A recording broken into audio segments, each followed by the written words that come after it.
Berikutnya,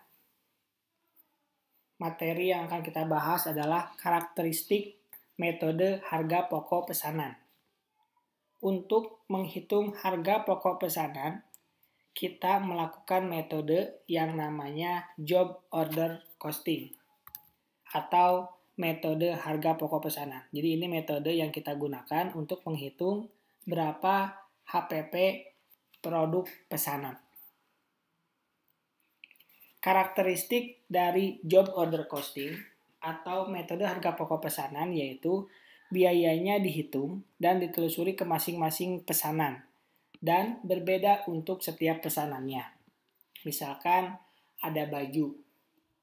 Pesanan Tuan A ingin kancingnya 5. Tuan B ingin kancingnya 3. Karena perbedaan itu tentu setiap pesanan berbeda-beda biayanya. Kemudian pesanan itu bisa 1 unit, bisa juga lebih. Kenapa? Karena mungkin kita ingin memesan dengan berbagai macam spesifikasi. Misalkan Tuan A ingin punya baju kancingnya 2, 1, kancingnya 5, 1, kemudian pakai sleting 1. Jadi bisa lebih dari 1 unit. Kemudian ada yang namanya subsidiary ledger atau catatan pembantu untuk menghitung berapa cost atau biaya yang kita keluarkan untuk membuat pesanan tersebut. Berikutnya yaitu biaya produksi untuk HPP. Biaya produksi sama baik itu pesanan maupun massal. Isinya ada 3 manufacturing cost. Yang pertama direct material, direct labor, dan FOH. Biaya bahan langsung dan biaya tenaga kerja langsung diperhitungkan sebagai harga pokok produksi biaya yang sesungguhnya terjadi. Kita belajar manufacturing cost kan, ada 3 ya. Ada DM, DL, sama FOH. DM dan DL itu yang sesungguhnya. Oke. Kalau yang FOH itu berdasarkan tarif di muka ya. Bahasa dulu ketika kita belajar BOP, predetermined rate. Kemudian ada yang disebut HPP per unit. HPP per unit itu harga pokok semua pesanan dibagi dengan jumlah produk yang dihasilkan pada pesanan tersebut. Misalkan kita bikin baju 1 lusin.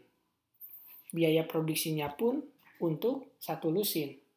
Tapi kita bisa menghitung HPP per unit dengan cara total biaya produksi untuk 1 lusin dibagi dengan 12. Dapat harga pokok produk per unit.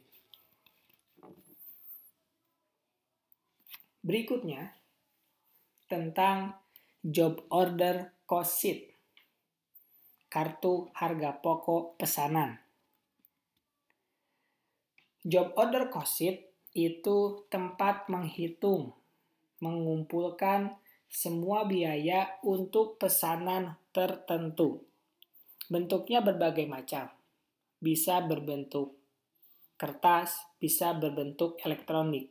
Yang penting, job cost sheet itu di dalamnya terdapat informasi minimal. Adapun informasi minimalnya ada 2 bagian. Yang pertama adalah identitas, ya. Identitas. Yang kedua biaya. Identitas isinya bisa berbagai macam. Bisa nomor pesanan, nama pelanggan, kuantitas, deskripsi, pesanan, tanggal dimulai, tanggal diselesaikan, kemudian nama konsumen, siapa yang mengerjakan, kemudian siapa yang mengirimkan, dan lain sebagainya. Itu namanya identitas. Kemudian yang kedua adalah biaya. Ini yang paling penting. Biaya yang isinya adalah manufacturing cost, yaitu DM, DL, overhead. Jadi job order cost sheet harus dipahami oleh kalian semua bahwa isinya ada dua, identitas dan biaya. Kalau job order cost sheet hanya muncul biayanya saja tanpa ada identitas, itu bukan job order cost sheet. Karena kita nggak tahu itu biaya untuk memproduksi apa, pesanan siapa, seperti itu. Ini ada contoh-contoh job cost sheet. Di atas ini ada identitas. Kemudian di bawah sini ada biaya. Bisa job number, saya tadi bilang, departemen, kemudian di sini inisiasinya, selesainya, unit yang selesai, kemudian ini biaya-biayanya. Di sini ada DM, DL, FOH. Dihitung, ada tarifnya, gitu ya. Kemudian di total nanti dapat biaya produksi untuk job order nomor A143. Contoh lain untuk job cost sheet. Namanya banyak. Bisa job cost sheet, bisa job cost record, ya, ini masih yang luar. Identitas ada. Ini identitas kan? Ini identitas. Kemudian yang kedua, biaya. Seperti itu.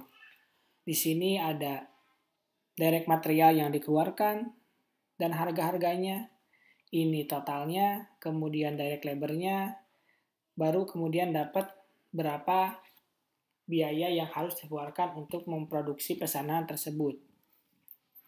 Ini bentuk lain. Ini Indonesia. Lebih rinci. Ya. Ini identitas. Ini biaya sampai bawah. Di sini ada tanggal untuk pengeluaran bahan baku. Ini barang-barangnya atau bahan-bahannya. Ini kuantitasnya, harga satuan total. Kemudian biaya tenaga kerja untuk mengkonversi bahan baku tersebut total. Kemudian dapat total harga pokoknya 17.475. Dari mana? Penggabungan dari bahan baku yang dikeluarkan, biaya tenaga kerja yang digunakan, factory overhead yang digunakan, di total dapat 17.475. Karena ini diproduksinya sebesar 100 unit, di sini ada 100 unit, dibagi 100 unit, dapat harga pokok per unit. Kalau masih ingat, tadi saya contohkan baju yang diproduksi 1 lusin. Untuk menghitung harga pokok per unitnya, gampang. Total biaya produksi untuk 1 lusin dibagi dengan 12. Di sini ada job cost sheet lain. Ini lebih singkat, tapi minimal informasi yang harus ada dalam job cost sheet tetap ada. Di sini ada identitas. Identitasnya hanya job number 101. Boleh? Boleh. Karena kan itu identitas. Artinya, pesanan ini mengeluarkan biaya berapa aja. Nah, ini yang bagian bawah ini adalah biaya. Begitu. Nanti kalian bisa milih job cost sheet-nya mau yang mana. Apakah yang ribet, yang simple, yang sangat ribet, apa yang sangat simple. Kemudian bisa juga dilihat di halaman 145. Di sana ada job order cost sheet atau job cost sheet untuk Rayburn Company. Di sana ada identitas bahwa job cost sheet itu untuk pesanan nomor 5574. Kemudian di bagian bawah ada bahan baku, ada tenaga kerja, kemudian overhead. Jika kita lihat hampir mirip dengan yang ini. Hampir mirip dengan yang ini. Seperti itu ya.